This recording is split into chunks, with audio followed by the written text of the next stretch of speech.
বর্তমানে অনলাইন জগৎটা কেমন জানেন?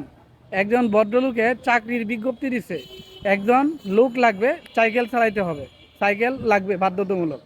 বলছে বেতন হচ্ছে 5,000 টাকা, থাকা খাওয়া ফ্রি। পরে এক ভদ্রলোকে তার চাকরির দরকার, ওই লোকেশনে আসছে, খোঁজ নিয়ে আইসা দেখে ছোট্ট একটা রুমের মাঝে ওই ভদ্রলোক শুয়ে রয়েছে, অফিসের ঠিকানা দিছে। জিজ্ঞেস করলো যে ভাই অমুক জায়গায় এইটা লেখাতে আপনি বিজ্ঞপ্তি দিচ্ছেন? বলছে যে হ্যাঁ। যে অফিস কোনটা? কই এইটাই। কি বলেন, এটা অফিসে? দেখলাম তো একটা চৌকির মাঝে আপনি শুয়ে আছেন, তাও ভালো কোনো ডেকোরেশনও নাই। বলছে আপনার চাকরি যদি করেন এখান থেকেই করবেন, আপনার কাজ দিতে পারলেই তো হলো। বলছে কী কাজ বলেন?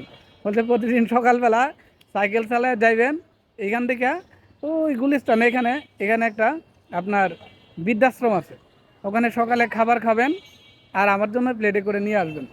আবার দুপুরবেলা খেয়ে আসবেন, আমার জন্য নিয়ে আসবেন। এমনি করে 3 বেলা আপনার খাবেন আর আমার জন্য নিয়ে আসবেন। আপনার থাকাটা আমার সাথে ফ্রি। আমি আপনার বেতন দেবো 5,000 টাকা। এই যে অবস্থা আর কি, যে যার মতো করে অনলাইনে তার মতো করে সে বিজ্ঞপ্তি দিয়ে বসে থাকে। বর্তমান অনলাইন জগৎটা এরকম ভাই, যে যে ভয় পারতেছে তার মতো করে সে ব্যবহার করতেছে।